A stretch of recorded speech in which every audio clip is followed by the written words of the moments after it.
55세에서 75세, 흔히들 이 시기를 황금기라고 부릅니다. 아이들은 이미 제자리를 찾았고 직장에서는 어느 정도 역할을 마무리한 뒤 은퇴라는 새로운 장을 준비하는 때, 많은 분들이 이제야 한숨 돌리겠다, 이제부터는 내 시간을 살아야지 라고 생각합니다. 하지만 아이러니하게도 바로 이 여유라는 틈 사이로 우리의 건강을 무너뜨리는 작은 위험들이 스며들기 시작합니다. 눈에 잘 보이지 않기 때문에 더욱 무섭고 사소하기 때문에 더욱 방심하게 되는 위험들. 제가 오늘 드릴 이야기는 바로 이 보이지 않는 작은 균열에 관한 것입니다.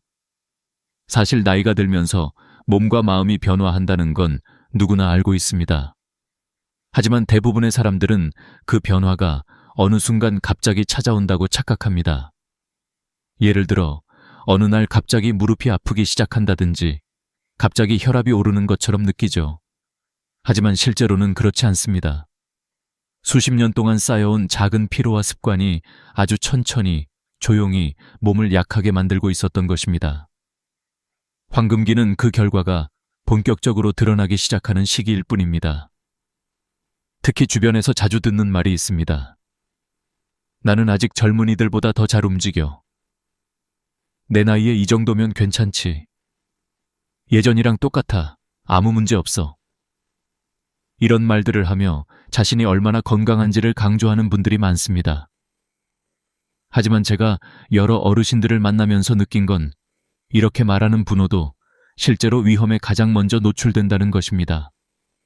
왜냐하면 스스로 약해지고 있다는 사실을 인정하지 않는 것, 바로 그 자존심이 위험을 부르는 첫걸음이기 때문입니다.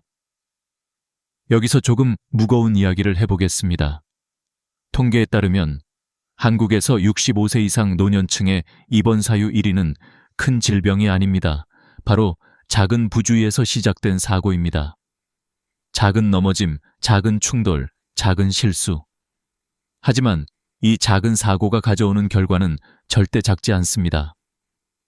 고관절 골절로 1년 안에 다시 걷지 못하게 되는 비율은 무려 40%에 가깝고 그중 다시 독립적인 생활로 복귀하는 비율은 절반도 되지 않습니다. 황금기는 분명 아름다운 시기지만 준비가 없다면 그 아름다움은 너무 쉽게 깨져버립니다. 제가 이렇게 강조하는 이유는 단순히 위험을 경고하기 위함이 아닙니다. 오히려 이 시기를 진짜 황금기답게 만드는 방법이 무엇인지 알기 위해서입니다. 황금기는 저절로 황금빛으로 빛나는 시기가 아닙니다. 우리가 조금 더 섬세해지고 몸과 마음의 변화를 받아들이고 삶을 지혜롭게 조율해 나갈 때 비로소 황금이 됩니다. 그렇다면 이 시기의 진짜 위험이란 무엇일까요? 바로 우리가 변하고 있음에도 불구하고 변하지 않으려는 마음, 그리고 작은 변화들을 무시하는 태도입니다.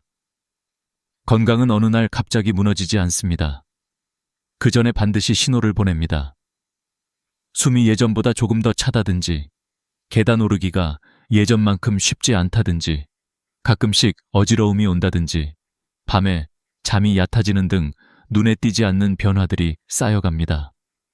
문제는 우리가 그것을 나이 탓으로만 돌리며 방치하는 데 있습니다. 하지만 저는 이 말을 꼭 드리고 싶습니다. 나이는 변명거리가 아니라 관리 신호입니다. 관리하면 지킬 수 있고 준비하면 예방할 수 있습니다. 황금기의 진짜 위험은 눈에 보이는 큰 병이 아니라 우리가 무심코 반복해온 작은 습관과 자존심 속에서 자라는 미세한 균열입니다. 오늘 이야기를 통해 그 균열이 어디에 있는지 함께 살펴보며 앞으로의 삶을 더 단단하게 지켜낼 수 있기를 바랍니다. 이 시기를 어떻게 보내느냐에 따라 80세 이후의 삶이 완전히 달라집니다. 그리고 저는 여러분이 더 건강하고 더 단단하고 더 행복한 황금기를 만들어 가시길 진심으로 바랍니다. 나이가 들어가면 가장 먼저 느끼는 변화 중 하나는 바로 균형 감각입니다. 예전에는 눈을 감고도 금방 중심을 잡았던 발걸음이 이제는 조금만 빨리 움직여도 흔들리기도 하고 좁은 공간을 지날 때 스치듯 부딪히는 일도 늘어납니다. 많은 어르신들이 이를 대수롭지 않게 생각하지만 사실 이 작은 변화가 노년기의 삶을 완전히 바꿔놓을 수도 있는 심각한 위험의 시작입니다. 한국의 보건복지부 자료에 따르면 65세 이상 노인의 응급실 방문 원인 1위는 낙상, 즉 넘어짐입니다. 단순히 무릎을 다치는 정도가 아니라 고관절 골절이나 척추 압박 골절처럼 삶의 독립성을 송두리째 흔드는 부상으로 이어지는 경우가 많습니다. 제가 한 어르신에게 들었던 말이 있습니다. 넘어진 건 1초였지만 다시 걷는 데는 1년이 걸렸다. 그만큼 한 번의 실수가 인생의 속도를 크게 늦출 수 있다는 뜻입니다. 특히 노년층에서의 넘어짐은 단순한 사고가 아닙니다. 뼈의 밀도가 60대부터 급격히 낮아지기 때문에 충격을 받으면 쉽게 부러지고 근육량도 줄어들어 회복이 훨씬 더디게 진행됩니다. 실제로 고관절 골절 후 6개월 안에 다시 독립적으로 생활할 수 있는 비율은 50%가 차에 되지 않습니다. 이 때문에 의료계에서는 낙상을 노년기의 조용한 암이라고 부르기도 합니다. 처음에는 별거 아닌 것처럼 보이지만 결과는 결코 사소하지 않기 때문입니다. 문제는 대부분의 넘어짐은 예방할 수 있었다는 사실입니다. 우리가 조금만 더 조심하고 생활 환경을 조금만 더 안전하게 바꿨더라면 일어나지 않았을 사고가 너무 많습니다. 예를 들어 집안에서 가장 위험한 장소는 욕실과 주방입니다.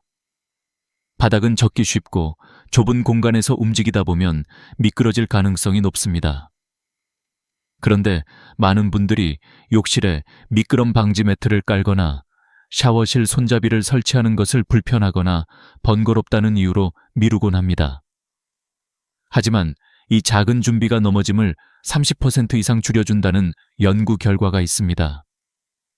또한 계단의 모서리에 미끄럼 방지 테이프를 부착하는 것만으로도 사고 위험을 크게 낮출 수 있습니다. 저는 이 부분을 강조할 때마다 늘 한 가지 비유를 사용합니다. 집은 평생 함께한 친구지만 시간이 지나면 그 친구도 우리가 다시 손봐줘야 할 부분이 생긴다.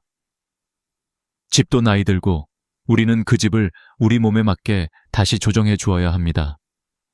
일상에서도 조심해야 할 부분은 너무 많습니다. 갑작스럽게 몸을 틀거나 의자에서 일어날 때 한 번에 힘을 주는 동작들은 허리와 무릎에 큰 부담을 줍니다. 특히 새벽에 일어나는 순간이 가장 위험합니다. 혈압이 낮아지고 어지러움이 쉽게 나타나기 때문입니다. 이런 상황에서 균형을 잃기 쉬운데 많은 분들이 서둘러 움직이면서 사고가 발생합니다. 그래서 저는 늘 이렇게 말씀드립니다. 아침 첫걸음을 서두르지 마세요. 천천히 앉아서 호흡을 한번 고르고 일어나세요. 10초만 천천히 움직여도 사고 가능성을 크게 줄일 수 있습니다. 또 한 가지 중요한 점은 보조도구 사용에 대한 오해입니다. 지팡이나 보행기를 사용하는 것을 자존심 때문에 꺼리는 분들이 많습니다. 하지만 보조도구는 당신이 약해졌다는 증거가 아니라 당신이 더 안전하고 오래 걸을 수 있게 도와주는 지혜의 도구입니다. 실제로 보행 보조기구 사용 시 넘어짐 위험은 40% 가까이 줄어들며 심리적 안정감도 증가합니다. 반대로 필요함에도 불구하고 사용하지 않으면 몸이 더 경직되고 걸음이 짧아지며 균형이 급격히 악화됩니다. 여러분의 삶을 지켜주는 건 자존심이 아니라 안전입니다. 또 하나 놓치지 말아야 할 부분은 가족과의 소통입니다. 많은 분들이 자녀에게 도움이 필요하다는 사실을 알리고 싶지 않아 혼자 무리하는 경우가 많습니다. 그러나 사고는 언제나 혼자 있을 때 발생합니다. 높은 곳에 있는 물건을 꺼낼 때는 반드시 도움을 요청하세요. 설령 그 일이 사소해 보여도 그 사소한 순간이 가장 큰 사고와 연결됩니다. 실제로 낙상 사고의 60%가 혼자 집안일을 하다가 발생합니다. 그러니 도움을 요청하는 것은 약함이 아니라 가족을 안심시키는 방법입니다. 낙상 예방은 결국 생활 전체를 재정비하는 일입니다. 예전처럼 모든 걸 혼자 해내는 시대는 이미 지나갔습니다. 몸은 변하고 있고 그 변화에 맞춰 삶을 바꿔가는 것, 그것이 바로 진짜 지혜입니다. 넘어짐은 단순한 사고가 아니라 노년기의 삶을 좌우하는 갈림길입니다. 작은 변화 하나가 앞으로의 10년, 20년을 완전히 다르게 만들 수 있습니다. 그리고 저는 여러분이 그 시간을 더 안전하고, 더 편안하게, 더 자존감 있게 살아가길 진심으로 바랍니다. 나이가 들어갈수록 많은 분들이 가장 크게 느끼는 불안은 바로 돈에 관한 문제입니다. 젊었을 때에는 몸이 움직이면 어떻게든 일해서 벌 수 있었습니다. 하루 더 일하면 다음 달이 조금이나마 편안해졌고, 조금 무리하면 그만큼 수입도 늘어났습니다. 하지만 60대 중반을 지나 70대에 가까워지면 상황은 완전히 달라집니다. 이제는 일하고 싶어도 몸이 따라주지 않거나 건강이 먼저 걱정되는 나이가 됩니다. 그래서 이 시기부터는 벌 수 있는가 보다 준비가 되어 있는가가 훨씬 더 중요한 질문이 됩니다.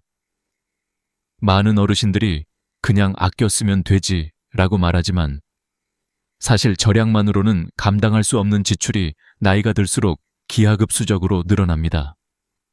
특히 의료비는 생각보다 훨씬 빠르게 증가합니다. 한국건강보험공단 자료에 따르면 70대의 연평균 의료비는 40대의 3배, 50대의 2배가 넘습니다. 병원비, 약값, 검사비 이런 것들이 쌓이면 절약으로만 해결할 수 없는 지출의 벽이 되어 돌아옵니다.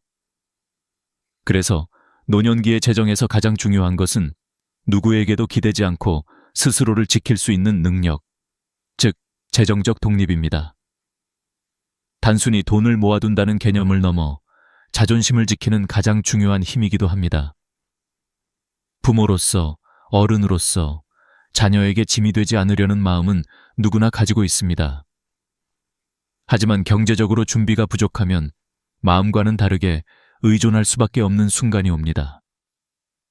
그때 생기는 미묘한 거리감, 말하지 않아도 서로 느껴지는 부담, 이런 감정들은 관계를 서서히 무너뜨리기도 합니다. 그래서 저는 늘 강조합니다. 돈은 단순한 생활비가 아니라 노년기의 품위와 자유를 지키는 마지막 방패이다. 많은 분들이 연금만 있으면 충분하다고 생각합니다. 하지만 현실은 다릅니다. 한국의 평균 국민연금 수령액은 생각보다 높지 않습니다. 기본 생활은 가능할지 몰라도 병원비나 갑작스러운 지출까지 감당하기에는 턱없이 부족한 경우가 많습니다. 게다가 물가 상승률은 매년 올라가는데 연금은 그 속도를 따라가지 못합니다. 그렇기 때문에 65세에서 75세 사이, 바로 지금이 재정적 계획을 재정비할 수 있는 마지막 골든타임이라고도 말합니다. 나이가 더 들면 선택지가 줄어들고 움직일 수 있는 범위도 줄어들기 때문입니다. 여기서 중요한 건 얼마나 많은 돈을 가지고 있는가가 아닙니다. 정말 중요한 것은 돈이 어디로 흘러가는지 알고 있는가, 불필요한 지출을 줄이고 핵심에 집중하고 있는가, 나의 속도에 맞는 경제 구조를 만들어 두었는가입니다. 예를 들어 자녀에게 계속 금전적 도움을 주는 경우가 있는데 이는 사랑이지만 때로는 노년의 가장 큰 부담으로 돌아옵니다. 자녀 역시 자신의 인생을 살아야 하기 때문에 결국 어느 순간부터는 부모가 더 이상 지원할 수 없는 순간이 찾아옵니다. 부모와 자녀 모두에게 갑작스러운 부담을 주지 않기 위해서라도 노년기에는 금전적 경계를 분명히 할 필요가 있습니다. 사랑은 주고받는 것이지만 재정은 분명하게 관리해야 서로의 관계가 건강하게 유지됩니다. 또한 절약만을 강조하는 태도도 위험합니다. 노년기에 지나친 절약은 건강을 해칠 수 있습니다. 싸구려 음식, 영양 부족한 식단, 오래된 물건을 그대로 쓰다가 사고가 발생하는 경우도 많습니다. 원래 절약은 지혜지만 지나치면 그 지혜가 오히려 삶의 질을 파괴합니다.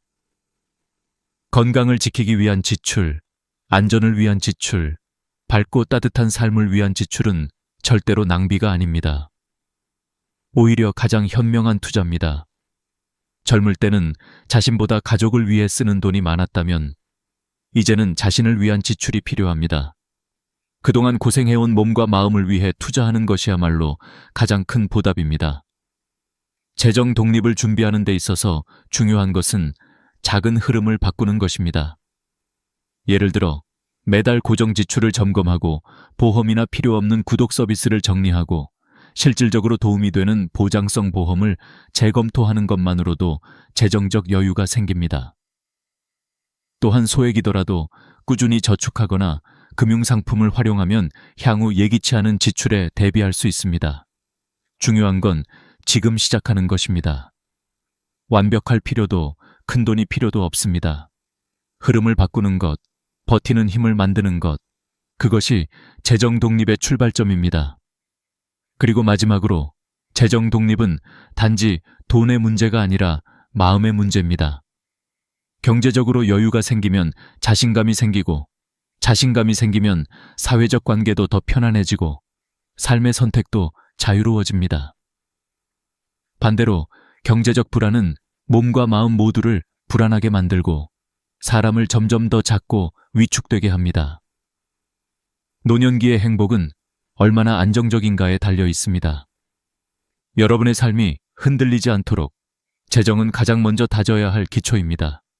지금부터라도 늦지 않았습니다. 오늘 한 걸음이 내일의 자유를 지킬 것입니다. 60대 후반에 접어들면 사람의 몸은 더 이상 예전처럼 움직이지 않습니다. 하지만 많은 분들이 이 사실을 인정하려 하지 않습니다. 나는 아직도 젊을 때처럼 할 수 있어. 이 정도는 아무것도 아니야 라는 말로 스스로를 다독이지만 그 말 뒤에는 한 가지 공통점이 있습니다. 바로 몸이 보내는 신호를 외면한다는 것입니다. 몸은 절대로 거짓말을 하지 않습니다. 조금만 움직여도 숨이 차는 느낌, 허리가 뻐근한 아침, 밤마다 뒤척이며 찾아오는 불면, 계단을 오를 때 몰래 찾아오는 가벼운 현기증. 이것은 단순한 피곤함이 아니라 몸이 보내는 위험 신호입니다. 우리가 무시하면 무시할수록 그 신호는 더 큰 문제로 돌아옵니다. 젊을 때는 무리한 일을 해도 다음 날이면 금방 회복되었습니다. 하지만 65세 이후의 몸은 회복 속도가 절반 이하로 떨어집니다. 근육량도 매년 1%씩 감소하고 혈관도 탄력을 잃어 조금만 무리해도 혈압이 크게 흔들립니다. 의학적으로 보면 나이가 들수록 밤사이 회복해야 하는 에너지의 양이 급격히 늘어나지만 실제로 몸이 회복할 수 있는 속도는 줄어듭니다. 그래서 60대 중반 이후에는 무리하지 않는 것이 바로 건강을 지키는 전략이 됩니다. 제 경험상 과로로 큰 병을 얻은 분들은 대부분 공통적으로 이렇게 이야기합니다. 그날도 그냥 버티면 되는 줄 알았어. 그동안 그래 왔으니까. 하지만 몸은 어느 날 갑자기 무너지는 것이 아니라 계속된 경고를 견딜 만큼 견디다가 한순간에 한계점을 넘는 것입니다. 여기서 현실적인 예를 하나 들어보겠습니다. 서울의 한 병원에서 발표한 자료에 따르면 65세 이상 환자 중 심근경색으로 응급실에 온 환자의 40%가 사고 전 2주 동안 과로를 경험했다고 답했습니다. 즉, 과로는 단순한 피로가 아니라 생명을 위협하는 요인이 됩니다. 또 다른 조사에서는 60대 후반의 노년층이 하루 6시간 이상 서서 일하거나 무거운 물건을 자주 들 경우 허리 디스크나 척추 협착증 발병률이 3배 이상 증가한다고 보고했습니다. 노년기의 몸은 이미 수십 년간의 사용으로 지쳐있고 단단해 보이지만 안쪽은 약해져 있습니다. 나무도 수령이 높아지면 조금의 바람에도 쉽게 부러지듯 우리의 몸도 겉으로 보이는 것보다 훨씬 섬세하고 조심스럽게 다뤄야 합니다. 그렇다면 왜 많은 분들이 몸이 보내는 신호를 무시할까요? 그 이유는 단순합니다. 평생 해오던 방식을 바꾸는 것이 쉽지 않기 때문입니다. 젊었을 때는 가족을 위해, 직장을 위해, 공동체를 위해 몸을 사리지 않고 일을 했습니다. 몸이 아파도 참고 피곤해도 견디고 힘들어도 버티는 것이 당연한 시대를 살았습니다. 하지만 그때의 몸과 지금의 몸은 다릅니다. 과거의 방식으로 현재를 살려 하면 몸은 반발할 수밖에 없습니다. 그러므로 노년기는 몸이 원하는 속도로 살아가는 법을 배우는 시기입니다. 이 시기의 지혜는 참아내는 힘이 아니라 휴식하는 기술에 있습니다. 휴식은 절대 게으름이 아닙니다. 오히려 휴식은 건강을 유지하고 삶의 질을 높이는 가장 중요한 요소입니다. 의사들은 말합니다. 불필요한 과로를 줄이고 충분한 휴식을 취하는 것만으로도 심혈관 질환 위험이 30% 이상 감소한다고. 실제로 많은 어르신들이 자신도 모르게 과로를 반복합니다. 아침에 일어나 집안을 청소하고 무거운 장을 보고 손주를 돌보고 쉬지 않고 하루를 보냅니다. 하지만 이런 생활은 몸을 빨리 소모시키고 결국 병원에 가서야 왜 이제야 오셨어요? 라는 말을 듣게 됩니다. 저는 수많은 어르신을 보며 한 가지 확신하게 되었습니다. 노년기의 건강은 힘을 얼마나 쓰느냐가 아니라 힘을 얼마나 아끼느냐로 결정됩니다. 또 하나 중요한 사실은 몸이 보내는 신호는 절대 우연이 아니라는 것입니다. 숨이 차다면 심장과 폐가 힘들어하고 있다는 뜻이고 다리가 자주 저린다면 혈액순환이 원활하지 않다는 신호입니다. 잠이 잘 오지 않는다면 몸이 과로로 긴장 상태라는 의미입니다. 이런 신호들을 무시한 채 과로를 반복하는 것은 자신의 몸을 적으로 만드는 것과 같습니다. 노년기의 가장 중요한 일은 몸과 대화하는 것입니다. 몸이 힘들다고 말할 때 멈춰서는 용기, 낮잠이 필요하다고 느낄 때 잠시 눈을 붙이는 여유, 무거운 물건을 들지 않겠다는 결심, 이런 작은 선택들이 병을 막고 긴 세월을 지켜냅니다. 노년기의 삶에서 가장 소중한 건 속도가 아니라 지속력입니다. 얼마나 빨리 움직이느냐가 아니라 얼마나 오래 건강하게 움직일 수 있느냐가 중요합니다. 과로는 몸을 빠르게 소진시키고 삶을 짧게 만들지만 휴식은 몸을 다시 회복시키고 삶을 연장해 줍니다. 여러분은 이미 평생 열심히 살아오셨습니다. 이제는 몸이 요구하는 속도를 존중해주는 지혜가 필요합니다. 몸이 보내는 신호를 듣고 과로의 대가를 미리 막는 것. 이것이야말로 남은 황금기를 더 길고 더 빛나게 만드는 진짜 비결입니다. 나이가 들어갈수록 인간관계는 단순해지는 것처럼 보이지만 사실은 더 민감하고 더 깊어집니다. 젊을 때는 바쁘다는 이유로 혹은 일이 많다는 핑계로 갈등이 지나가기도 하고 외로움이 느껴져도 금세 잊힌 채 하루가 흘러갔습니다. 하지만 60대 후반, 70대에 가까워지면 마음을 지탱해주던 많은 것들이 하나둘씩 사라지기 시작합니다. 직장은 더 이상 우리의 일상을 채우지 않고 자녀들은 각자의 삶으로 멀어지고 주변 친구들도 건강 문제로 자주 만나기 어려워집니다.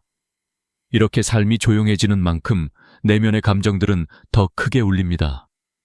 이 시기부터는 관계, 외로움, 그리고 재혼이라는 민감한 문제들이 자연스럽게 떠오르게 됩니다.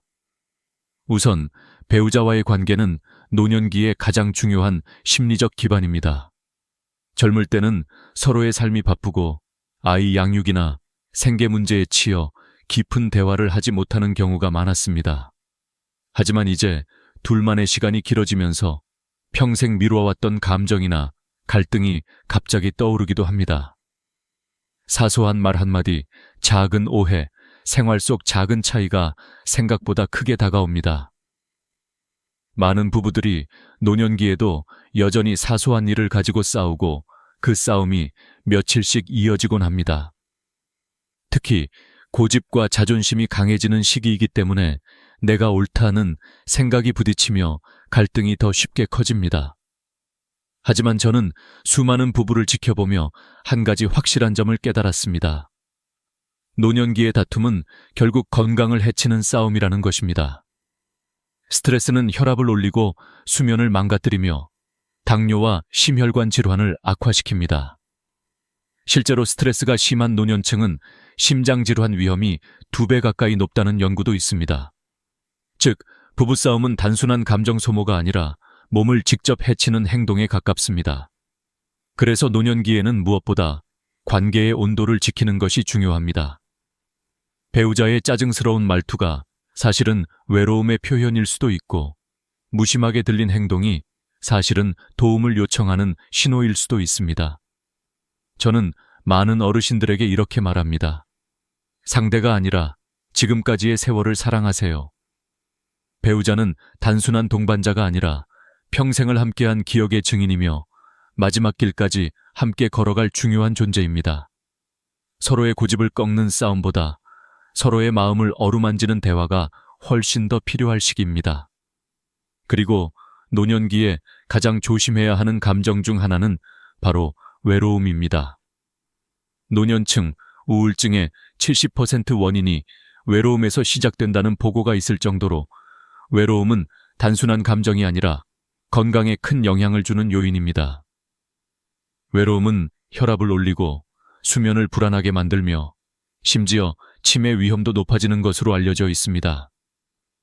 그래서 많은 분들이 외로움을 해소하기 위해 재혼을 고민합니다. TV나 주변 사람들의 이야기를 듣다 보면 새로운 만남이 새로운 행복을 가져다 줄 것처럼 느껴지기도 합니다. 실제로 재혼이 행복한 결과를 가져온 사례도 분명 존재합니다. 하지만 이 문제는 절대 가볍게 선택해서는 안 되는 문제입니다. 왜냐하면 재혼은 단순히 두 사람의 결합이 아니라 가족 간의 관계, 재산 문제, 생활 습관의 차이 등 수많은 요소가 얽혀 있는 복잡한 결정이기 때문입니다. 특히 노년기의 재혼은 많은 오해를 낳기 쉽습니다.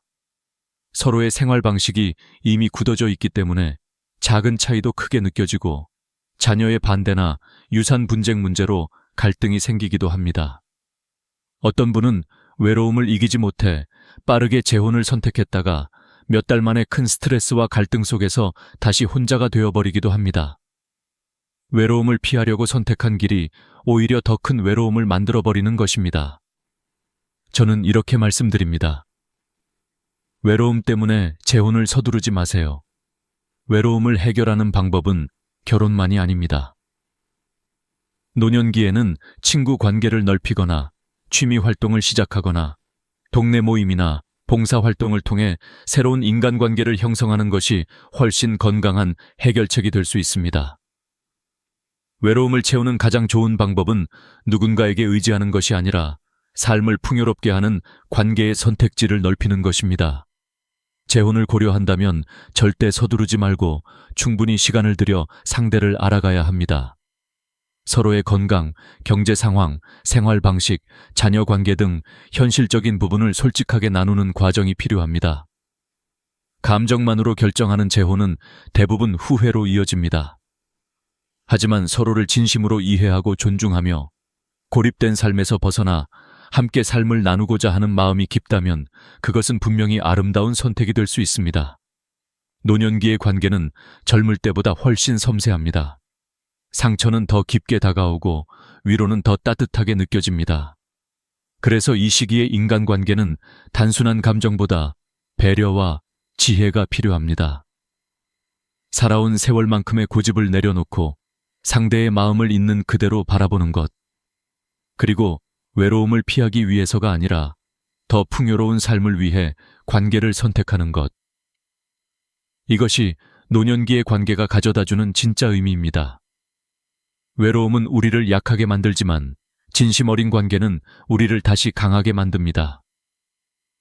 여러분의 남은 시간이 더 따뜻하고 더 평안하기를 바랍니다. 나이가 들수록 어디에서 어떻게 살아갈 것인가 라는 문제는 그 어떤 고민보다 더 깊고 더 현실적으로 다가옵니다. 젊을 때는 직장 때문에, 아이들 때문에, 혹은 더 넓은 집을 원해서 이사를 반복했지만 70세에 가까워지면 더 이상 새로운 공간이 설렘이 아니라 불안으로 다가옵니다. 익숙한 집은 단순히 머무는 공간이 아닙니다. 그곳에는 수십 년의 세월과 기억, 우리가 함께 웃고 울었던 장면들이 그대로 남아 있습니다. 집이라는 공간 자체가 우리의 역사이자 삶의 무게를 지탱해주는 마지막 보루입니다. 그래서 많은 어르신이 말합니다. 나는 이 집에서 늙고 싶다. 이 말 속에는 단순한 고집이 아니라 나이를 먹어갈수록 커져가는 존재의 안정감, 그리고 스스로의 삶을 지켜내고자 하는 깊은 의지가 담겨 있습니다. 하지만 현실적으로 나이가 들면 집에서의 생활이 점점 어려워지는 것도 사실입니다. 계단이 부담이 되고 욕실에서 미끄러질까 두려워지고 고장이 나도 쉽게 고칠 수 없으며 갑작스러운 위급 상황이 발생할 때 도움을 요청하기도 쉽지 않습니다. 그렇기 때문에 많은 자녀들은 부모님에게 더 작은 집으로 이사하거나 자신들과 함께 살 것을 권유합니다. 물론 그 마음은 깊은 사랑과 걱정에서 비롯된 것입니다. 하지만 그 선택이 언제나 좋은 해결책이 되는 것은 아닙니다. 왜냐하면 집을 떠난다는 것은 단순히 공간의 이동이 아니라 삶의 일부를 내려놓는 일이기 때문입니다. 새로운 환경은 불편하고 낯설고 때로는 외로움을 더 크게 만들기도 합니다. 실제로 많은 노년층이 이사를 한 후 우울감이 증가했다는 연구 결과도 있습니다. 익숙함은 우리에게 안정감을 주고 안정감은 몸과 마음의 건강에 직접적인 영향을 미칩니다. 그래서 저는 항상 이렇게 말합니다. 가능하다면 집을 지키세요. 단, 집을 현재의 몸에 맞게 새롭게 조정해야 합니다. 손잡이를 설치하고 미끄럼 방지 장치를 붙이고 복잡한 구조의 가구를 정리하는 것만으로도 집은 더 안전하고 편안한 공간으로 바뀝니다. 혼자 사는 어르신이라면 비상벨, 문턱 제거, 스마트 조명 같은 작은 변화가 큰 사고를 예방할 수 있습니다. 나이가 든다는 것은 집을 떠나야 한다는 의미가 아니라 집을 다시 지금의 나에게 맞게 만드는 과정일 뿐입니다. 집은 도망쳐야 하는 곳이 아니라 우리가 다시 품어야 할 공간입니다. 그러나 어떤 경우에는 요양원이나 실버타운이 필요할 때도 있습니다. 걷기가 힘들어지고 일상생활이 어려워지거나 의료적 관리가 필요한 상황이라면 전문적인 도움을 받는 것이 더 안전할 수 있습니다. 문제는 많은 분들이 이 결정을 실패나 포기로 받아들인다는 것입니다. 하지만 요양원 입소는 결코 패배가 아닙니다. 그것은 상황이 요구하는 하나의 선택일 뿐입니다. 다만 이 선택은 반드시 신중해야 합니다. 한국에서 많은 노년층이 요양원에 들어간 후 가장 크게 느끼는 감정은 편안함이 아니라 고립감입니다. 편의와 안전을 위해 만들어진 시설이지만 낯선 환경과 규칙, 익숙하지 않은 사람들 속에서 정서적인 외로움이 깊어지는 경우가 많습니다. 나이가 들수록 정서적 안정은 신체적 건강만큼 중요합니다. 감정이 약해지면 몸도 약해지고 몸이 약해지면 다시 마음도 무너집니다. 그래서 저는 늘 강조합니다. 요양원을 선택하기 전에 반드시 집에서 버틸 방법을 먼저 찾아라. 방문 간호 서비스, 돌봄 서비스, 지역복지센터 프로그램, 응급 호출 시스템 등 다양한 지원을 활용하면 집에서도 안전하게 생활할 수 있는 경우가 많습니다. 혼자만의 힘으로 버티는 것이 아니라 도움을 받으며 집을 지키는 것이 오히려 더 지혜로운 결정일 수 있습니다. 중요한 건 혼자 있는 것이 아니라 혼자 있어도 안전한 것입니다. 삶의 마지막 공간을 선택하는 문제는 단순히 보금자리를 정하는 것이 아니라 내가 누구로 남고 싶은가를 결정하는 문제에 가깝습니다. 나의 존엄, 나의 독립성, 나의 감정, 나의 기억. 그 모든 것을 지켜주는 공간이 어디인지 스스로 선택해야 합니다. 자녀의 의견이나 주변의 조언은 참고가 될 수 있지만 최종 결정은 반드시 본인의 마음에서 나와야 합니다. 이것이야말로 노년기의 자기 결정권이며 마지막으로 우리 자신에게 해줄 수 있는 존중입니다. 결국 중요한 것은 어떤 공간에 있든 우리가 우리의 삶을 주체적으로 선택하는 것입니다. 집에 머무르든 요양원을 선택하든 그 결정이 두려움에서 나온 것이 아니라 나를 위한 사랑에서 나온 것이어야 합니다. 노년기는 새로운 시작이 아니라 지금까지 살아온 삶을 가장 온전히 표현하는 시간입니다. 여러분이 어디에 머물든 그 공간이 따뜻하고 안전하며 여러분의 마음을 지켜주는 곳이길 바랍니다. 오늘까지 6부에 걸쳐 이야기한 모든 내용은 한 가지 진실로 이어집니다. 노년기의 삶은 스스로 선택할 수 있을 때 가장 아름답다는 것입니다. 넘어짐을 예방하는 작은 습관, 과로를 멈추는 지혜, 재정적 독립을 지키는 용기, 관계를 어루만지는 따뜻함, 집을 지키는 결심, 이 모든 것이 여러분의 마지막 황금기를 더 빛나게 할 것입니다. 작은 변화 하나가 남은 20년의 삶을 완전히 바꿀 수 있습니다. 여러분은 그럴 만한 가치가 충분히 있습니다. 영상이 도움이 되셨다면 구독과 좋아요를 눌러주시고 앞으로도 여러분의 삶을 더 따뜻하게 비춰줄 이야기를 계속 전해드리겠습니다. 여러분의 건강과 행복을 진심으로 응원합니다. 다음 영상에서 다시 찾아뵙겠습니다. 아침에 눈을 뜨자마자 화장실로 향했는데 병이 속에 마치 비누를 풀어놓은 듯한 하얀 거품이 가득하고 시간이 한참 지나도 사라지지 않는 광경을 본다면 당신은 어떤 기분이 들겠습니까? 단순한 피곤 때문이라고 가볍게 넘기고 싶겠지만 그 순간이 바로 당신의 몸이 마지막으로 보내는 구조신호일 수 있습니다. 사실 이 거품은 우리의 콩팥이 더 이상 제 역할을 하지 못하고 있다는 절규일지도 모릅니다.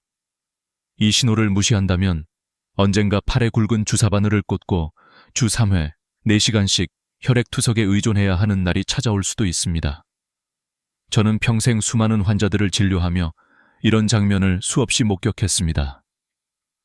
처음에는 가벼운 피로와 무심한 변화를 대수롭지 않게 여기다가 어느 순간 병실 침대 위에 누워 눈물로 후회하는 분들을 보았습니다.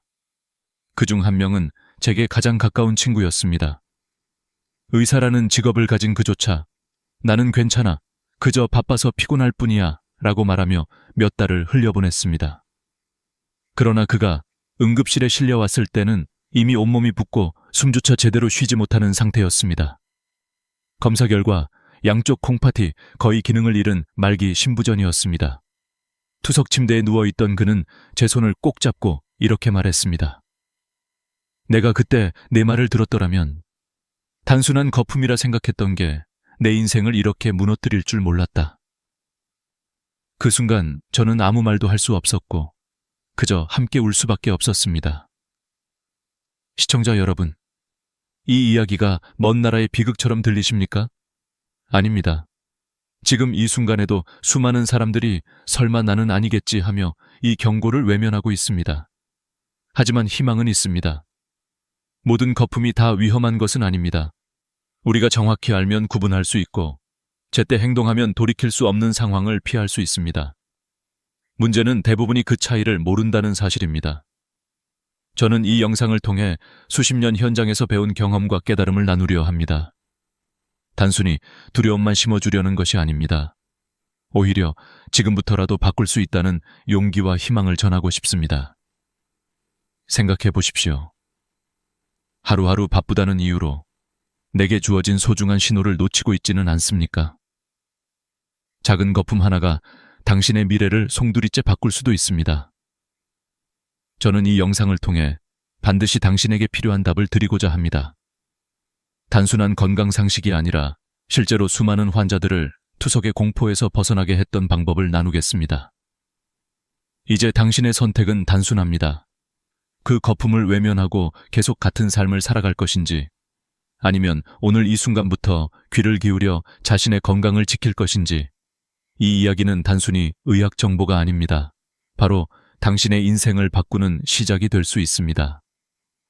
오늘 제가 들려드릴 여정은 두려움으로 시작하지만 끝은 희망과 감사로 마무리될 것입니다. 그 길 위에서 당신은 스스로를 지키는 힘을 얻게 될 것이고, 더 나아가 사랑하는 가족과 함께 웃을 수 있는 날들을 되찾게 될 것입니다. 아침에 일어나 처음 보는 소변은 콩팥의 상태를 가장 정확히 드러냅니다. 밤새 몸속에서 걸러진 노폐물이 응축되어 있기 때문입니다. 그런데 많은 사람들이 병이 속의 거품을 보고도 대수롭지 않게 여기고 물을 내려버립니다. 바로 이 순간이 가장 중요한 단서인데도 말이지요. 저는 환자들에게 늘 강조합니다. 물을 내리지 말고 단 10분만 기다려 보십시오. 이 단순한 습관이 당신의 인생을 바꿀 수도 있습니다. 방법은 간단합니다. 아침 첫 소변을 본 뒤 물을 내리지 않고 다른 일을 하십시오. 양치나 세수를 하고 10분 뒤 다시 변기를 들여다보는 겁니다. 만약 거품이 대부분 사라지고 물 위가 고요하다면 그것은 착한 거품입니다. 소변 줄기의 힘 때문에 생긴 일시적인 상어품일 뿐이죠. 그러나 10분이 지나도 마치 비누를 풀어놓은 듯 가장자리에 잔잔하게 남아있는 거품이 있다면 그것은 결코 무시해서는 안 될 위험한 거품입니다. 이 거품은 단백질이 소변으로 빠져나가면서 생기는 죽은 거품입니다. 우리의 콩팥은 원래 정수기 필터처럼 수백만 개의 미세한 거름망으로 이루어져 있어 단백질과 혈구 같은 중요한 성분은 잡아두고 노폐물만 배출합니다. 그런데 고혈압이나 당뇨 같은 질환이 이 거름망을 찢어 놓으면 마치 구멍난 스타킹처럼 단백질이 빠져나옵니다. 바로 그 단백질이 소변의 표면 장력을 바꾸어 잘 사라지지 않는 거품을 만드는 것입니다. 저는 이때 반드시 사진을 찍어두라고 권합니다. 환자 스스로 휴대폰으로 남긴 기록은 무엇보다 강력한 증거가 되기 때문입니다. 의사를 만나 이런 거품이 제 소변에 생겼습니다. 정밀 검사를 받고 싶습니다. 라고 자신 있게 요구할 수 있습니다. 실제로 많은 환자들이 사진 하나로 조기 진단을 받았고 돌이킬 수 없는 길목에서 멈출 수 있었습니다. 이 테스트의 가치는 단순히 거품의 유무를 확인하는 데 그치지 않습니다. 자신을 살펴보는 습관, 작은 신호를 놓치지 않는 태도를 길러줍니다. 우리 몸은 늘 말을 걸고 있지만 바쁘다는 이유로 우리는 듣지 못합니다. 그러나 단 10분만 시간을 내어 귀 기울인다면 평생의 고통을 막을 수 있습니다. 한 중년 남성 환자가 떠오릅니다. 그는 아침마다 이 테스트를 하며 변화를 기록했습니다. 어느 날 거품이 사라지지 않는 것을 발견하고 바로 병원을 찾았습니다. 검사 결과 초기 신부전이었지만 다행히 생활습관 교정과 약물 치료로 진행을 늦출 수 있었습니다. 그는 말했습니다. 그 작은 10분이 제 생명을 살렸습니다. 이제 질문을 드리겠습니다. 당신은 내일 아침 10분을 투자할 용의가 있습니까? 단순히 물을 내리지 않고 기다리는 것, 그것이 당신의 미래를 지키는 첫걸음이 될 수 있습니다. 이처럼 단순한 방법이지만 실천하는 사람과 그렇지 않은 사람의 인생은 전혀 다른 길을 걷게 됩니다. 거품은 단순한 거품이 아닙니다. 그것은 콩팥이 보내는 편지이고 우리가 응답해야 할 메시지입니다. 내일 아침 병이 속을 바라보며 스스로에게 물어보십시오. 이 거품은 나를 살리려는 신호일까? 아니면 무심코 흘려버릴 또 하나의 흔적일까? 그 대답이 당신의 선택에 달려 있습니다. 콩팥이 무너져가는 길은 조용히 그러나 무섭게 진행됩니다. 대부분의 사람들은 30% 이상 기능이 손상될 때까지 아무런 증상을 느끼지 못합니다. 그래서 콩팥을 침묵의 장기라 부릅니다. 겉으로는 멀쩡해 보여도 속에서는 이미 서서히 내리막길을 구르고 있는 것이지요. 저의 스승이자 한국 신장학의 대가였던 한 교수님은 늘 이렇게 말씀하셨습니다. 콩팥은 브레이크가 고장난 자동차와 같다. 경고등이 켜지기 전까지는 운전자가 아무것도 모른다. 그러나 일단 단백뇨가 시작되면 이미 자동차는 내리막길에 접어든 것이다. 그 말씀이 지금도 생생히 기억납니다. 초기에는 약물과 생활습관 교정으로 겨우 핸들을 붙잡을 수 있습니다. 하지만 관리를 소홀히 하면 중기로 넘어가면서 자동차의 속도는 점점 빨라집니다. 이때부터는 몸이 붓고 밤마다 쥐가 나고 호흡이 가빠지며 삶의 질이 급격히 무너집니다. 그리고 말기 단계에 이르면 자동차는 절벽 아래로 추락하듯 돌이킬 수 없는 상태에 빠집니다. 구역질로 밥을 삼키지 못하고 입에서는 소변 냄새가 나며 결국 투석이나 이식 없이는 생명을 유지할 수 없게 됩니다. 이 과정은 단순히 의학적 설명이 아니라 제가 직접 진료실에서 마주한 수많은 환자들의 삶입니다. 50대 후반의 한 여성 환자는 고혈압을 수년간 방치하다가 단백뇨가 발견되었습니다. 하지만 본인은 별다른 증상이 없다고 생각하며 관리에 소홀했습니다. 불과 2년 만에 그녀는 말기 신부전으로 투석을 시작했습니다. 그녀는 저에게 이렇게 고백했습니다. 교수님, 몸이 보내는 작은 신호를 그때 무시한 게 제 인생의 가장 큰 실수였습니다. 숫자로도 그 현실은 냉혹합니다. 우리나라에서 성인 7명 중 1명은 만성 콩팥병을 가지고 있고 그중 상당수는 자신이 병이 있다는 사실조차 모릅니다. 그리고 말기 신부전 환자의 주요 사망 원인은 단순한 콩팥병이 아니라 그것이 불러온 심장마비와 뇌졸중 같은 합병증입니다. 콩팥은 단지 소변을 만드는 기관이 아니라 혈압과 혈액의 균형을 잡아주는 핵심 기관이기 때문입니다. 저는 이 장면에서 늘 환자들에게 묻습니다.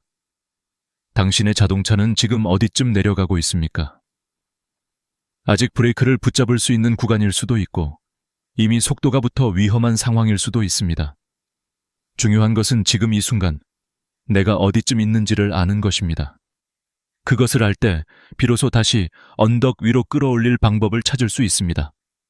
한 가지 분명한 사실은 콩팥은 한번 망가지면 절대 예전처럼 돌아오지 않는다는 점입니다. 다만 속도를 늦추고 더 이상 떨어지지 않도록 붙잡는 것은 가능합니다. 여기서 우리의 태도와 선택이 모든 것을 결정합니다. 저는 단순히 병을 두려워하라는 것이 아닙니다. 오히려 이 냉혹한 진실을 마주할 때 비로소 우리는 삶을 바꿀 용기를 갖게 됩니다. 시청자 여러분, 당신의 몸이 조용히 내리막길을 달리고 있지 않은지 다시 한번 스스로에게 물어보십시오. 아직 늦지 않았습니다. 브레이크를 붙잡을 시간은 여전히 당신의 손에 있습니다. 절망적인 이야기를 들려드린 이유는 단 하나, 지금부터는 희망을 전하기 위해서입니다. 무너져가는 콩팥에도 다시 숨을 고를 수 있는 시간이 있습니다. 그것은 약이 아니라 바로 우리의 식탁 위, 부엌 속에서 찾을 수 있는 선물입니다. 저는 수많은 환자들에게 소개해온 신장 회춘 주스를 여러분께 알려드리려 합니다. 그 주인공은 우리가 여름마다 즐겨 먹는 수박입니다. 하지만 놀라운 비밀은 빨갛게 달콤한 과육이 아니라 대부분 버려지는 하얀 속껍질에 숨어 있습니다. 이 부분에는 시트룰린이라는 특별한 성분이 풍부하게 들어 있습니다. 시트룰린은 우리 몸속에 들어가면 혈관을 확장시키고 혈액의 흐름을 원활하게 해줍니다. 마치 꽉 막힌 도로를 시원하게 뚫어주는 교통경찰과도 같은 역할을 하는 것이죠. 혈관이 열리면 혈압이 자연스럽게 내려가고 찢어지려던 콩팥의 거름망은 회복할 시간을 벌게 됩니다. 레시피는 간단합니다. 수박 껍질의 초록 겉껍질을 감자칼로 얇게 벗기고 남은 하얀 속살을 잘라 믹서기에 넣습니다. 여기에 콩팥 염증을 가라앉혀주는 체리 오비 우유과를 함께 넣고 물을 약간 부어 곱게 갈면 완성입니다. 이 주스를 아침 공복에 한 잔씩 일주일만 마셔보십시오. 놀랍게도 아침 소변의 거품이 줄어들고 몸이 한결 가벼워지는 경험을 하게 될 것입니다. 하지만 주의할 점이 있습니다. 이미 말기 신부전에 가까운 분들은 수박의 칼륨이 오히려 독이 될 수 있으니 반드시 주치의와 상의해야 합니다. 저는 이 원칙을 환자들에게 늘 강조합니다. 음식은 약이 될 수도 독이 될 수도 있다는 사실을 절대 잊지 마셔야 합니다. 또 한 가지 중요한 습관은 물 섭취입니다. 물을 하루 2리터는 마셔야 한다는 말을 많이 들어보셨을 겁니다. 그러나 이는 모든 사람에게 똑같이 적용되지 않습니다. 정답은 체중 곱하기 30ml입니다. 예를 들어 60kg이라면 하루 약 1700ml, 즉 2리터보다 약간 적은 양이 적당합니다. 그리고 이 물은 한꺼번에 벌컥벌컥 마시는 것이 아니라 하루 종일 조금씩 나누어 마셔야 콩팥에 부담을 주지 않습니다. 저는 이 생활 습관 하나로 기적처럼 좋아진 환자들을 많이 보았습니다. 고혈압 약을 3가지나 먹어도 조절되지 않던 한 환자는 식단을 바꾸고 아침마다 이 주스를 마신 지 한 달 만에 혈압약을 하나로 줄일 수 있었습니다.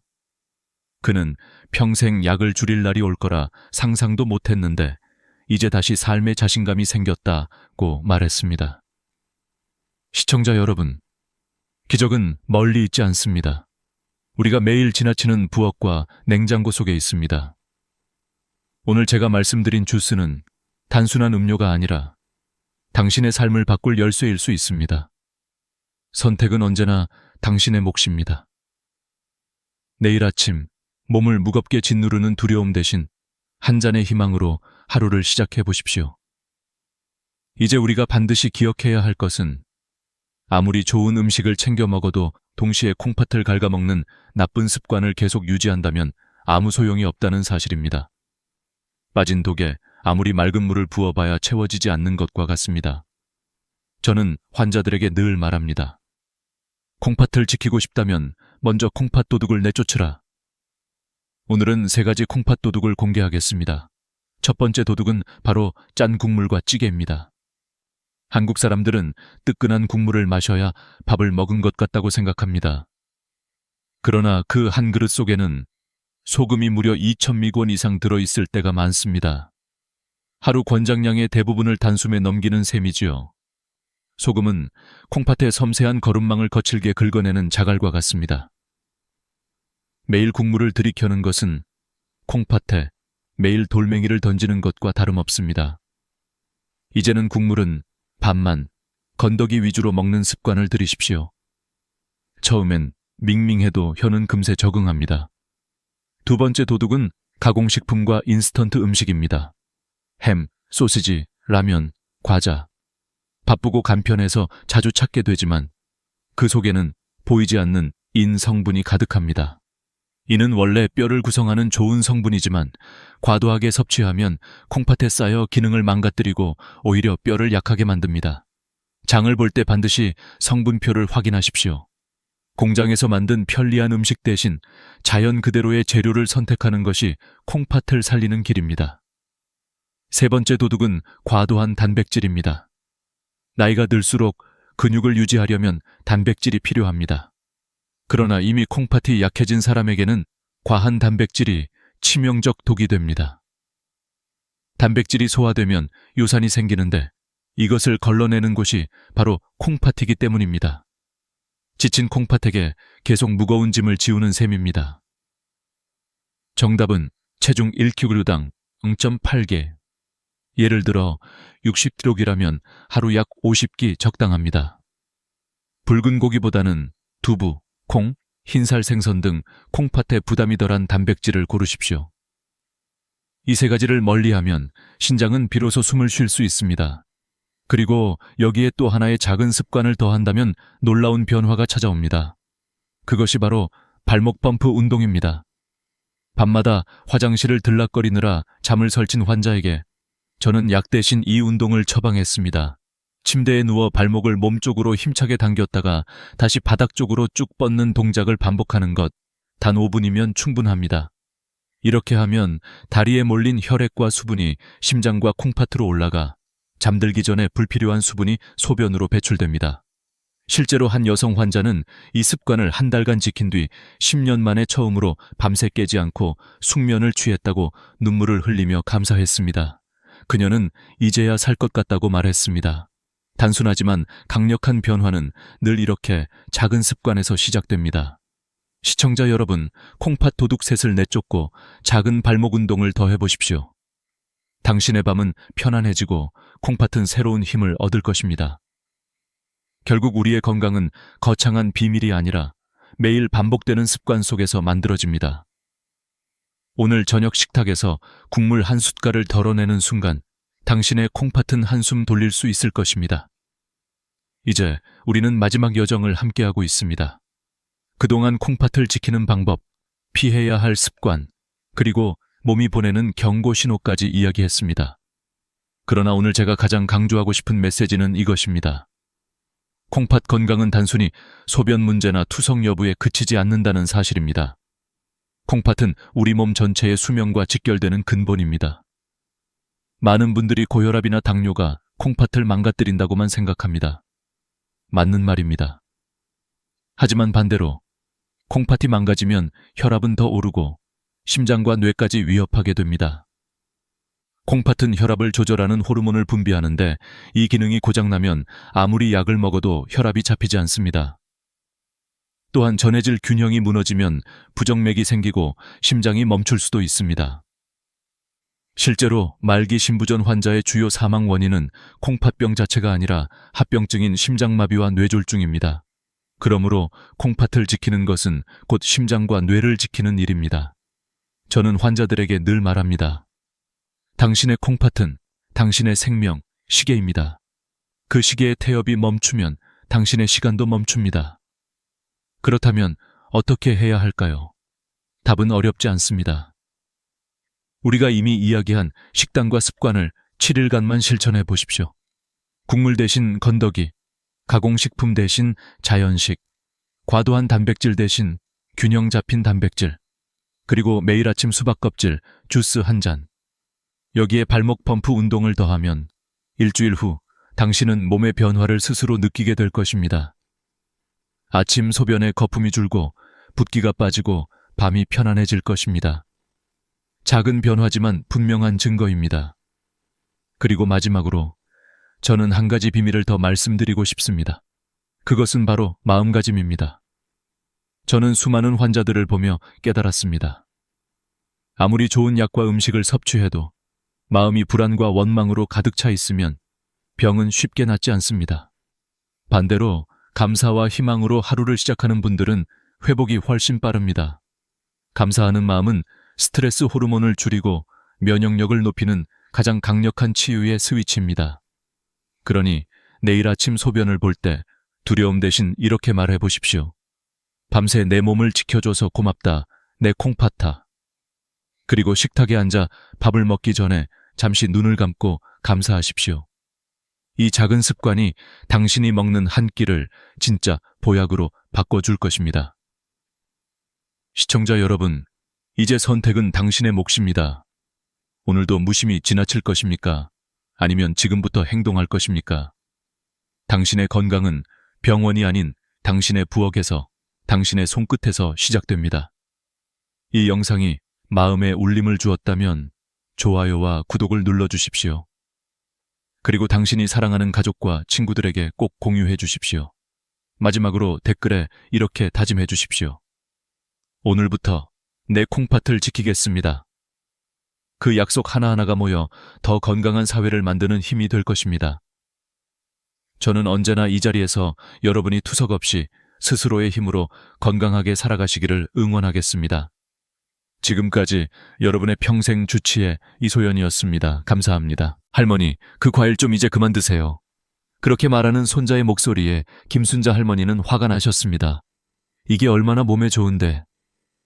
그렇게 대꾸하던 그날은 평범한 하루 같았습니다. 그러나 단 3개월 뒤 김순자 할머니는 세상을 떠나셨습니다. 평생 건강하다 믿었던 과일이 결국 노후의 생명을 앗아간 순간이었습니다. 저는 35년 동안 노인 환자를 진료해온 의사 이정호입니다. 이 이야기를 시작하는 이유는 여러분이 똑같은 실수를 반복하지 않으시길 바라는 마음 때문입니다. 사람들은 늘 이렇게 말합니다. 자연에서 나는 과일은 무조건 좋은 거라고, 달콤하고 신선하고 우리 몸에 비타민과 에너지를 주는 선물이라고요. 하지만 제가 수십 년간 환자들을 보면서 깨달은 건 나이가 들면 같은 음식이 전혀 다른 얼굴을 드러낸다는 사실이었습니다. 젊을 땐 힘을 주던 것이 나이 들어서는 독이 되기도 합니다. 김순자 할머니가 그랬습니다. 그녀는 평생을 건강하게 살아왔습니다. 매일 아침 동네 뒷산을 걸으며 음식을 가려 먹고 늘 손자들에게 본보기가 되려 했습니다. 하지만 세상에서 제일 좋아하던 과일 하나가 결국 그녀의 발목을 잡았습니다. 그날도 손자가 사다 준 과일을 드시면서 행복해 하셨습니다. 할머니의 입계에는 미소가 가득했고 손자는 할머니 오래 사셔야 해요 하고 웃었습니다. 그러나 그 뒤에 찾아온 것은 기침, 호흡 곤란, 몸의 무거움, 알 수 없는 피로였습니다. 가족들은 대수롭지 않게 넘겼습니다. 나이 들어 그러시겠지. 하지만 그것은 분명한 신호였습니다. 몸이 더 이상 감당하지 못한다는, 결국 병원으로 오셨을 때는 이미 늦었습니다. 여기서 중요한 건 김순자 할머니만의 이야기가 아니라는 겁니다. 저는 비슷한 환자들을 수도 없이 봤습니다. 평생 건강하다 믿었던 음식이 노년에는 위험이 되는 순간 말입니다. 그리고 그 중에서도 과일은 특히 치명적이었습니다. 설마 과일이 사람을 죽게 해요? 많은 분들이 처음엔 믿지 않습니다. 하지만 의학적으로 충분히 설명할 수 있습니다. 나이가 들면 췌장은 예전처럼 당분을 처리하지 못합니다. 신장은 칼륨을 배출하지 못합니다. 위장은 탄닌을 흘려보내지 못합니다. 젊을 땐 아무렇지 않게 넘어갔던 한 접시 과일이 노년에는 몸속 장기를 압박하는 폭탄이 되는 겁니다. 저는 아직도 김순자 할머니의 마지막 눈빛을 기억합니다. 병상에 누워 손을 잡으며 하신 말씀. 선생님, 그 과일이 저를 이렇게 만들 줄은 몰랐어요. 그 눈빛에는 후회와 두려움이 뒤섞여 있었습니다. 그러나 동시에 저에게는 분명한 다짐이 생겼습니다. 더 많은 분들에게 알려야 한다는, 이제는 알게 되셨죠. 과일이라고 다 안전하지 않다는 걸요. 오늘 저는 3가지 과일 이야기를 하려 합니다. 우리가 평생 건강에 좋다고 믿었던, 그러나 60세 이후에는 독이 되는 과일들입니다. 이 3가지만 멀리해도 여러분의 목숨을 지킬 수 있습니다. 믿기 어렵겠지만 실제 환자들의 이야기를 통해 직접 확인하실 겁니다. 그런데 여러분, 여기서 한 가지 더 말씀드리고 싶습니다. 단순히 공포를 드리려는 게 아닙니다. 저는 여러분께 희망도 드리고 싶습니다. 바꿀 수 있는 방법이 있다는 겁니다.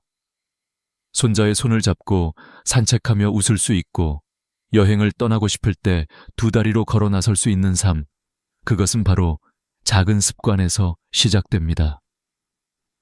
김순자 할머니의 이야기는 비극으로 끝났지만 여러분은 다르게 선택할 수 있습니다. 제가 지금부터 드릴 이야기는 단순한 경고가 아닙니다. 제 오랜 경험에서 나온 진짜 사례들입니다. 환자분들의 삶을 바꿔놓은 깨달음이자 의학적 수치로 입증할 수 있는 사실들입니다. 어떤 분은 3주 만에 혈당이 정상으로 돌아왔습니다. 또 다른 분은 수술을 피할 수 있었습니다. 모두가 단순히 3가지 과일을 끊었기 때문이었습니다. 여러분, 오늘 이야기를 끝까지 들으시면 분명 달라지실 겁니다. 3개월 후 거울 속의 자신을 보며 놀라게 될지도 모릅니다.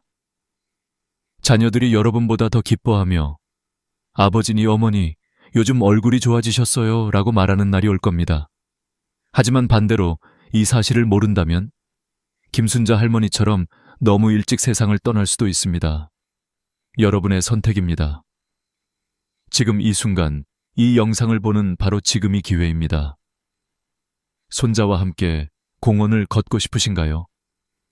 자녀들에게 건강한 모습을 오래 보여주고 싶으신가요? 그렇다면 오늘부터 단 3가지 과일을 끊으시면 됩니다. 다음 이야기를 들으시기 전 잠시 생각해 보세요. 내가 매일 먹는 과일 중에 과연 안전하지 않은 건 없는지 곧 말씀드리겠습니다. 위험한 과일 3위부터 1위까지. 특히 1위는 여러분이 지금도 매일 드시는 바로 그것일 수 있습니다. 반드시 아셔야 합니다. 그것 하나만 끊어도 생명을 구할 수 있으니까요. 병원 진료실 문이 열리자마자 들어오신 분은 74세 김말순 할머니였습니다. 단정한 옷차림, 규칙적인 생활 습관, 그리고 늘 밝은 표정으로 동네에서도 건강한 노인의 대명사라 불리던 분이었죠. 그런데 그날은 달랐습니다. 얼굴이 창백했고 걸음걸이는 힘이 없어 보였으며 숨소리도 가빠져 있었습니다. 저는 급히 의자에 앉도록 하고 차트를 살폈습니다. 그리고 놀라운 이야기를 듣게 되었습니다. 선생님, 오늘 아침에 손자가 가져다 준 포도를 한 송이 다 먹었는데 갑자기 어지럽고 숨이 차서 쓰러질 뻔했어요. 포도 한 송이. 여러분은 이게 얼마나 큰 의미를 가지는지 아시나요? 겉보기에는 그저 신선한 과일일 뿐입니다. 하지만 과학적 수치로 풀어보면 상황은 다릅니다. 포도 한 송이에는 평균 15알 이상의 당분, 즉 각설탕 15개 분량이 숨어 있습니다. 젊을 땐 큰 문제가 되지 않습니다. 췌장이 활발히 작동해 인슐린을 분비하고 근육과 세포들이 당을 에너지로 빠르게 사용합니다. 그러나 60세를 넘으면 이야기가 달라집니다. 췌장의 기능은 절반 가까이 떨어지고 세포들의 반응 속도도 느려집니다. 결과는 단순합니다. 당분이 혈액 속에 고스란히 쌓이며 몸을 공격하기 시작합니다. 김말순 할머니의 증상은 전형적이었습니다. 포도를 먹은 지 30분이 지나자 갑자기 어지럼증이 몰려왔습니다. 이마에 식은땀이 흐르고 가슴은 쿵쾅거리며 뛰기 시작했습니다. 이어지는 졸음과 무거운 머리, 전신의 무력감. 이는 모두 혈당이 급격히 치솟았다는 신호였습니다. 저희가 혈액 검사를 했을 때 혈당 수치는 평소보다 2배 이상 높아져 있었습니다. 여러분, 여기서 중요한 것은 단순히 포도가 나쁘다는 말이 아닙니다. 문제는 양과 나이의 조합입니다. 20대 청년이 포도 한 송이를 먹는 건 큰 문제가 되지 않습니다. 하지만 70대가 똑같이 먹는 순간 췌장은 버거워하고 혈관은 압박을 받으며 뇌는 혼란에 빠집니다. 나이 들어 생기는 고혈압, 당뇨, 심장질환이 바로 이런 작은 습관에서 비롯됩니다. 김말순 할머니는 놀라며 물었습니다. 그럼 저는 이제 포도를 아예 못 먹는 건가요? 아닙니다. 저는 분명히 말씀드렸습니다. 드셔도 됩니다. 다만 하루에 10알 이하로, 그것도 식사 후 2시간 뒤에만 드셔야 합니다. 이렇게 작은 원칙만 지켜도 위험을 크게 줄일 수 있습니다. 이후 김말순 할머니는 제 조언을 따르셨습니다. 지금은 혈당이 안정되고 예전처럼 동네 공원을 활기차게 걸으십니다. 여러분, 혹시 포도를 즐겨 드시나요? 손자, 손녀가 사다 줄 때마다 기뻐서 한 송이를 다 드시는 건 아닌가요? 그 기쁨이 독이 될 수 있습니다. 꼭 기억하세요.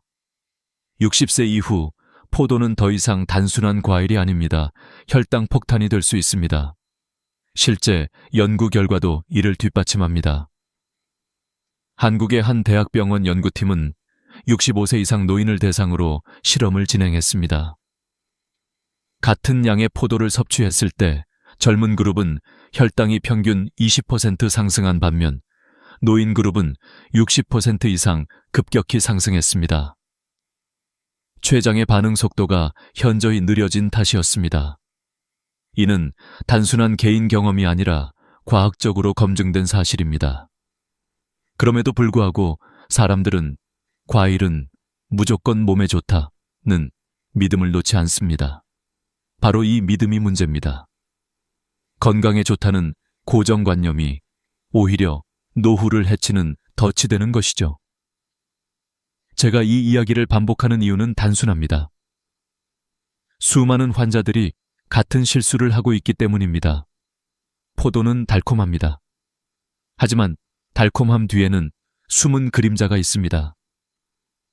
여러분의 혈관, 췌장, 심장이 그 대가를 치르고 있는 겁니다.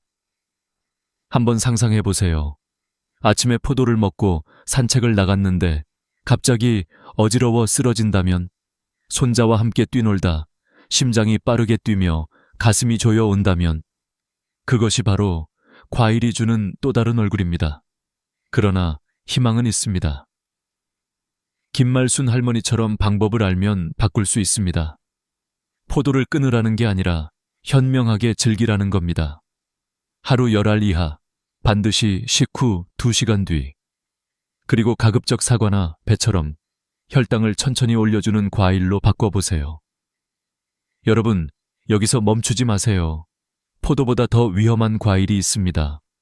지금 듣고 계신 이 이야기는 시작에 불과합니다. 2위와 1위는 여러분의 심장과 장기를 직접 위협할 수 있는 것들입니다. 특히 1위는 아마도 여러분이 매일 먹고 계시는 바로 그 과일일지도 모릅니다. 이 이야기를 놓치시면 평생 후회하실 수도 있습니다. 부산 해운대에 사는 79세 최봉순 할아버지는 동네 사람들에게 늘 부러움의 대상이었습니다. 새벽 6시면 어김없이 운동화 끈을 조여매고 해안가를 따라 30분씩 걸으며 하루를 시작했습니다. 약을 챙겨 드실 필요도 없었고 혈압이나 혈당도 늘 정상 범위였습니다. 그런데 이상한 일이 벌어졌습니다. 어느 날부터인가 계단을 오를 때 가슴이 두근거리고 다리에 힘이 빠지기 시작한 겁니다. 저는 처음에 나이 탓인가 했습니다. 하지만 자세히 들어보니 원인이 따로 있었습니다. 선생님, 제가 요즘 아침마다 바나나 2개에 토마토 주스를 꼭 마시거든요. 건강에 좋다고 해서요. 그 순간 저는 눈치를 챘습니다. 바로 그것이 문제였습니다. 여러분, 바나나는 누구나 건강식으로 알고 있습니다. 실제로 칼륨이 풍부해 혈압 조절에 도움이 된다고 배웠죠. 그러나 진실은 조금 다릅니다. 바나나 한 개에는 평균 358mg의 칼륨이 들어 있습니다. 토마토 주스 한 컵에도 약 400mg의 칼륨이 숨어 있습니다. 최봉순 할아버지가 아침마다 섭취한 칼륨 양은 무려 1100mg이 넘었습니다. 젊었을 때라면 신장이 충분히 배출해냈을 겁니다. 하지만 60세 이후에는 사정이 다릅니다. 신장 기능은 서서히 떨어지고 칼륨은 혈액 속에 쌓여갑니다. 칼륨이 적당할 때는 심장과 근육의 균형을 지켜줍니다. 하지만 지나치게 많아지면 어떻게 될까요? 심장이 불규칙하게 뛰기 시작합니다. 가슴이 두근거리고 호흡이 가빠지고 팔다리에 힘이 빠집니다. 최악의 경우 심장 박동이 멈출 수도 있습니다. 최봉순 할아버지의 경우가 그랬습니다. 정밀 검사를 해보니 혈중 칼륨 수치가 정상 범위를 훌쩍 넘어 있었던 겁니다. 여러분 혹시 바나나를 매일 드시나요? 아침마다 습관처럼 하나, 둘 까먹고 계신 건 아닌가요? 혹은 건강을 위해 토마토 주스와 함께 즐기고 계신 건 아닌가요? 그렇다면 심장이 보내는 작은 신호들을 무시하고 계신 건지도 모릅니다. 손발에 힘이 빠지고 이유 없는 피로가 쌓이고 가슴이 이유 없이 두근거린다면 그것은 분명한 경고입니다. 최봉순 할아버지는 놀라며 물으셨습니다. 선생님, 제가 건강해지려고 먹은 게 오히려 독이었다는 건가요? 저는 고개를 끄덕이며 설명했습니다. 맞습니다. 젊었을 땐 문제 없었지만 나이가 들면 몸이 달라집니다. 같은 음식이라도 이제는 다르게 반응하는 거죠. 다행히도 해결책은 간단했습니다. 저는 할아버지께 바나나 섭취를 줄이도록 권했습니다. 일주일에 1개, 그것도 다른 고칼륨 음식과 함께 먹지 않도록요. 그리고 토마토 주스는 가급적 피하시라고 말씀드렸습니다. 한 달 후, 그는 다시 활력을 되찾았습니다. 계단을 오르며 숨이 차지 않았고 가슴 두근거림도 사라졌습니다. 여러분, 여기서 중요한 메시지는 단순합니다. 좋은 것도 과하면 독이 된다는 사실입니다. 우리는 평생 바나나를 몸에 좋은 과일로 믿어왔습니다. 그러나 60세가 넘으면 상황이 달라집니다. 신장은 더 이상 모든 것을 걸러낼 만큼 강하지 않습니다. 혈관은 더 예민해지고 심장은 작은 변화에도 흔들립니다. 실제로 일본에서 진행된 연구에 따르면 70세 이상 노인이 매일 바나나 2개 이상을 섭취했을 때 고칼륨 혈증 위험이 2배 이상 증가했습니다. 특히 혈압약이나 심장약을 복용 중인 분들은 그 위험이 훨씬 높았습니다. 약물 자체가 칼륨을 더 쉽게 쌓이게 만들기 때문입니다. 여러분, 아침 식탁을 떠올려 보세요. 노란 바나나와 빨간 토마토 주스. 보기에는 건강 그 자체입니다. 하지만 그 조합이 바로 심장을 흔드는 조용한 폭탄일 수 있습니다. 괜찮겠지라는 안일한 생각이 인생을 바꿔놓을 수도 있습니다. 하지만 김말순 할머니의 경우처럼 최봉순 할아버지도 결국 길을 찾았습니다. 해답은 늘 단순합니다. 조금 줄이고, 조금 바꾸고, 몸의 소리를 귀 기울여 듣는 것.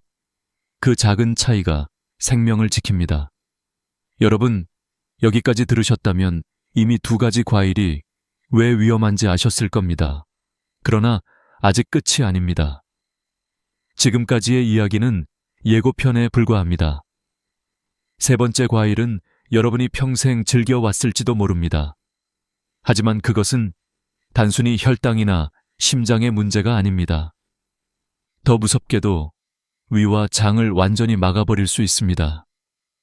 실제로 어떤 어르신은 그것 때문에 배를 열고 수술을 받으셔야 했습니다. 믿기지 않으신다고요? 바로 다음 이야기를 들으시면 아마 숨이 막힐지도 모릅니다. 그 과일은 아마도 여러분이 가을마다 꼭 드시는 바로 그것일 겁니다. 이제부터 진짜 충격적인 진실이 시작됩니다. 대구 수성구에 사는 83세 박철민 할아버지는 늘 명랑하셨습니다. 시골에서 보내주신 감을 자랑처럼 꺼내놓고는 손자들에게 이게 진짜 감맛이다 하시며 매일 3알씩 드셨습니다. 특히 떫은 감을 좋아하셔서 입안이 얼얼할 만큼 진하게 느껴지는 그 맛을 즐기셨습니다. 그러나 2달이 차에 지나지 않아 그의 얼굴에는 웃음 대신 고통이 드리워졌습니다. 배가 아프다며 신음하기 시작하셨고 며칠째 화장실을 가도 변이 나오지 않았습니다. 가족들은 단순한 변비로 생각하고 약을 드셨습니다. 하지만 통증은 더 심해졌습니다. 결국 응급실로 오셨을 때 저는 그의 배를 살짝 눌러보기만 해도 딱딱한 덩어리가 손끝에 잡혔습니다. 급히 CT를 찍어본 순간 모두가 충격에 빠졌습니다. 위와 장 안에 돌덩이 같은 것들이 가득 차 있었던 겁니다. 혹시 돌이나 이상한 걸 드신 적 있나요? 제가 묻자 할아버지는 고개를 저으셨습니다. 아니요. 평소처럼 감만 먹었는데요. 바로 그것이 원인이었습니다. 감문이라는 단어 혹시 들어보셨나요? 감 속에 들어있는 탄닌이라는 성분이 위산과 만나면 단단히 굳어져 위석을 만듭니다. 위에 생기는 돌, 그것이 박철민 할아버지를 괴롭히고 있었습니다. 여러분, 놀랍지 않습니까? 우리가 평생 건강식으로 여긴 감이 사실은 장기를 막아버리는 흉기가 될 수도 있다는 사실 말입니다. 특히 떫은 감에는 탄닌이 30%나 들어있습니다. 젊을 땐 위가 강하게 움직여 음식물을 빠르게 내려보내기 때문에 이런 일이 잘 생기지 않습니다. 하지만 나이가 들면 위 근육이 약해지고 음식이 머무는 시간이 길어집니다. 탄닌이 오래 머무르며 돌덩이로 굳어버리는 겁니다. 박철민 할아버지는 결국 수술대에 오르셨습니다. 전신 마취를 하고 배를 열어 하나하나 굳은 덩어리를 꺼내야 했습니다. 다행히 수술은 성공했지만 80대 노인이 큰 수술을 견디는 것은 얼마나 위험한 일인지 여러분도 잘 아실 겁니다. 그렇다면 단감은 괜찮을까요? 많은 분들이 이렇게 묻습니다. 하지만 답은 아니오입니다. 단감에도 여전히 10%가량의 탄닌이 들어있습니다. 특히 공복에 먹거나 우유와 함께 먹으면 더 위험합니다. 단백질과 만나면 더 단단한 위석을 만들기 때문입니다.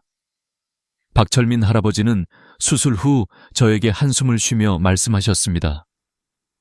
선생님, 제가 평생 좋아했던 감이 저를 죽일 뻔했네요. 저는 조용히 고개를 끄덕였습니다. 젊을 땐 괜찮았지만 이제는 몸이 달라졌다는 사실을 받아들여야 했습니다. 여러분 혹시 가을마다 감을 박스째 사서 드시지는 않으십니까? 동네 어귀마다 주렁주렁 매달린 감을 보며 한입 베어 물 때의 달콤함을 즐기고 계시진 않습니까? 그러나 그 즐거움이 자칫 목숨을 앗아갈 수도 있습니다. 위와 장이 막히고 수술대에 오르는 상황을 떠올려 보세요. 감이 맛있다고 해서 그 대가가 생명을 위협한다면 그것만큼 어리석은 일은 없습니다. 물론 저는 감을 완전히 끊으라고 말씀드리는 게 아닙니다. 정말 드시고 싶으시다면 한 달에 1개, 그것도 껍질을 완전히 벗기고 식사 후 2시간 뒤에만 드셔야 합니다. 그래야 위험을 줄일 수 있습니다. 그러나 그마저도 조심해야 합니다. 왜냐하면 몸의 회복력은 예전 같지 않기 때문입니다. 실제로 서울의 한 대학병원에서 70세 이상 노인을 대상으로 조사한 결과 떫은 감을 자주 먹는 그룹은 위석 발생률이 일반인보다 4배 이상 높았습니다. 그만큼 나이든 위장은 감을 감당하기 어렵다는 이야기입니다. 여러분, 이제는 선택하셔야 합니다. 목숨보다 소중한 과일은 없습니다. 그 맛이 아무리 달콤하고 추억이 깃들어 있다 해도 생명을 위협한다면 과감히 내려놓아야 합니다. 박철민 할아버지가 결국 감을 끊고 사과와 배로 바꾼 것처럼 말입니다. 여기까지가 세 번째 과일의 진실입니다. 포도는 혈당을 무너뜨리고 바나나는 심장을 흔들며 감은 위와 장을 막아버립니다. 그러나 여러분, 두려워만 하실 필요는 없습니다. 이 세 가지를 대신할 수 있는 안전한 과일들이 있습니다. 맛도 좋고 건강에도 좋은 대체품들이 분명 존재합니다. 다음 이야기는 바로 그 희망의 해답입니다. 여러분이 내일부터 바로 실천할 수 있는 방법들이 기다리고 있습니다. 포도, 바나나, 감. 세 가지 과일의 위험성을 들으셨다면 이제 마음이 무거우실지도 모릅니다. 하지만 걱정하지 마십시오. 인생의 문을 닫는 과일이 있는가 하면 새로운 활력을 주는 과일도 있기 마련입니다. 지금부터 말씀드릴 내용은 단순한 대체 음식이 아닙니다. 제가 수십 년간 환자들을 돌보면서 직접 확인한 노년의 몸에 맞는 안전한 선택들입니다. 이 과일들로 바꾼 환자들은 단 몇 주 만에 전혀 다른 삶을 살게 되었습니다. 먼저 포도 대신 드실 과일은 바로 사과입니다. 사과에는 펙틴이라는 섬유질이 풍부합니다. 펙틴은 혈당을 천천히 올려줍니다.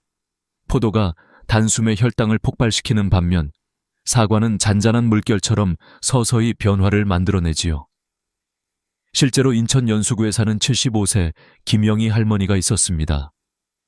할머니는 늘 포도를 즐겨 드셨는데 혈당이 급격히 오르락내리락하며 자주 어지럼증에 시달렸습니다. 제가 포도를 끊고 사과 반 개로 바꾸라고 권한 지 한 달 만에 어지럼증이 사라지고 몸이 훨씬 가벼워졌다고 하셨습니다. 선생님, 아침에 눈을 뜨면 머리가 맑아져요. 예전에는 늘 무겁고 피곤했는데. 할머니의 미소는 그 어떤 약보다 밝았습니다. 다음으로 바나나 대신 드실 과일은 키위입니다. 키위는 칼륨 함량이 바나나의 절반밖에 되지 않지만 비타민C는 훨씬 풍부합니다.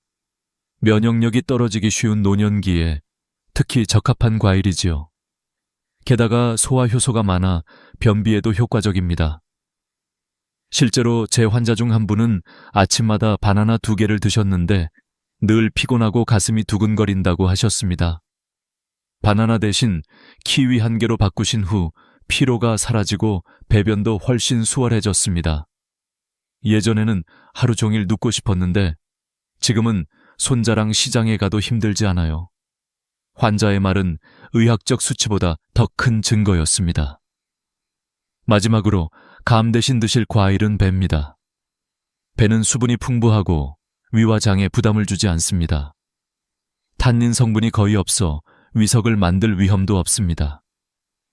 달콤하면서도 시원한 맛은 가을감의 빈자리를 충분히 채워줍니다. 한 달 전만 해도 감 때문에 병원에 오셨던 박철민 할아버지는 지금 배를 즐겨 드십니다. 선생님, 감 대신 배를 먹으니까 속이 편하고 갈증도 덜해요. 위석 수술 후 늘 조심스러워하던 그의 표정에서 안도감이 묻어났습니다. 여러분, 변화는 단순합니다. 첫째 주에는 위험한 과일을 절반으로 줄이고 그 자리를 안전한 과일로 채워보십시오. 둘째 주에는 위험한 과일을 완전히 끊고 대체 과일로만 식탁을 꾸리십시오. 셋째 주가 되면 새로운 습관이 몸에 스며듭니다. 대부분의 환자분들은 3주 만에 몸이 가벼워지고 활력이 돌아왔다고 말씀하십니다. 그러나 여기서 끝이 아닙니다. 단순히 과일을 바꾸는 것만으로는 부족합니다. 냉장고 속을 바꾸고 가족과 약속을 하고 장을 볼 때 선택을 달리해야 합니다. 실제로 부산에 사는 77세 이순덕 할머니는 이렇게 하셨습니다.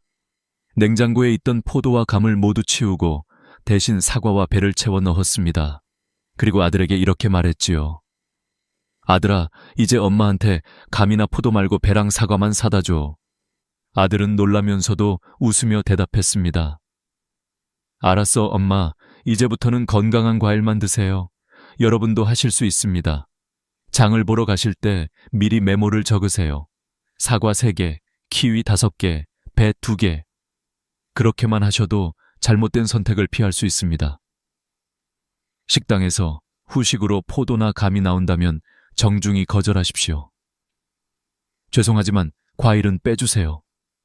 부끄러울 것 하나 없습니다. 여러분의 건강이 더 소중하니까요. 그리고 무엇보다 중요한 건 가족의 협력입니다. 혼자서는 어려운 길도 가족이 함께하면 훨씬 쉬워집니다. 제 환자들 중 성공한 분들의 공통점은 가족이 옆에서 도와줬다는 점이었습니다.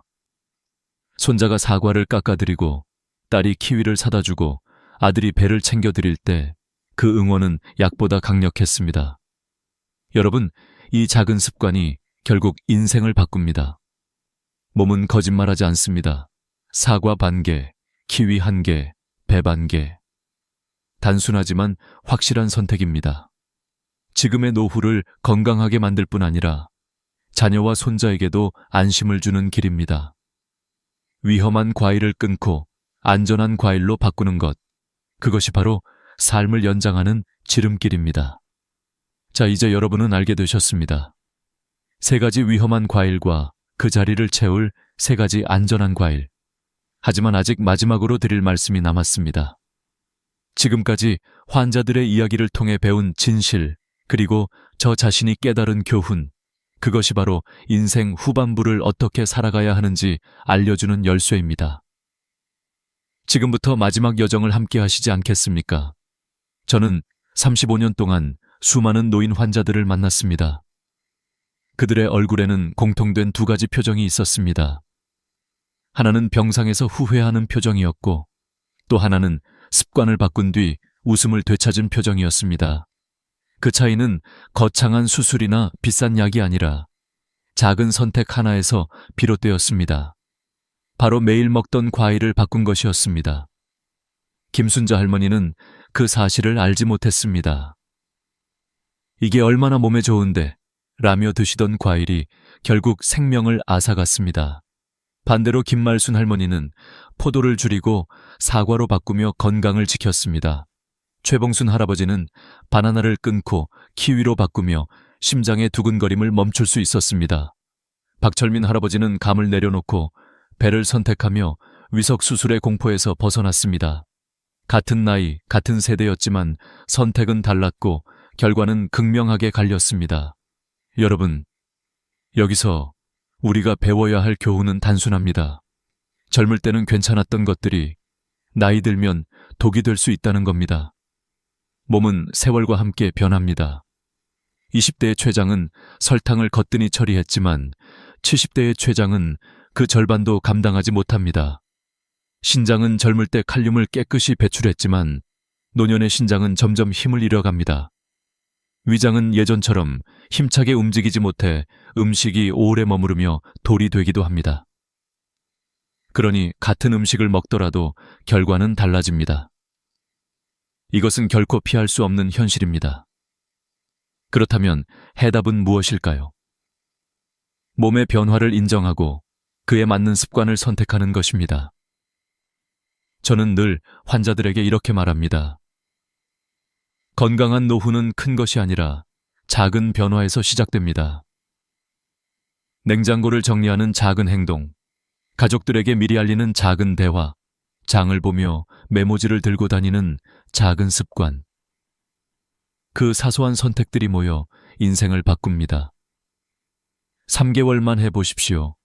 위험한 과일을 버리고 안전한 과일로 채우는 일.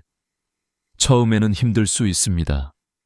손자가 건네는 포도를 거절하는 게 마음 아플 수도 있고 가을마다 즐기던 감을 참는 게 허전할 수도 있습니다.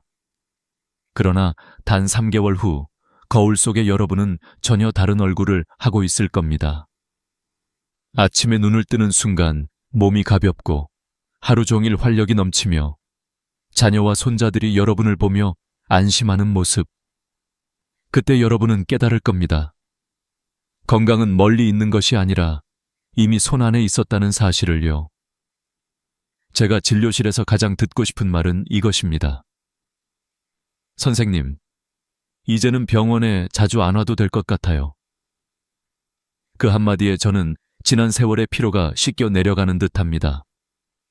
환자가 건강해졌다는 건 단순히 숫자가 좋아졌다는 게 아닙니다. 삶이 달라졌다는 의미니까요. 손자와 공원에서 뛰어놀고 친구들과 여행을 가고 오래된 꿈을 다시 꿀 수 있다는 의미입니다. 여러분, 지금 이 순간도 선택은 여러분의 몫입니다. 평생의 습관을 그대로 이어가실 건가요? 아니면 작은 변화를 받아들이고 새로운 길을 열어가실 건가요? 저는 여러분께 후자를 권하고 싶습니다. 왜냐하면 이미 수많은 환자들이 그 길을 걸어왔고 지금도 활기차게 살아가고 있기 때문입니다. 마지막으로 꼭 말씀드리고 싶은 게 있습니다. 건강한 노후는 결코 우연히 찾아오지 않습니다. 누군가 대신 챙겨줄 수도 없습니다. 오직 스스로의 선택과 실천만이 그 길을 열어줍니다. 여러분, 오늘부터 위험한 과일 3가지를 멀리하시고 사과, 키위, 배로 채워보십시오.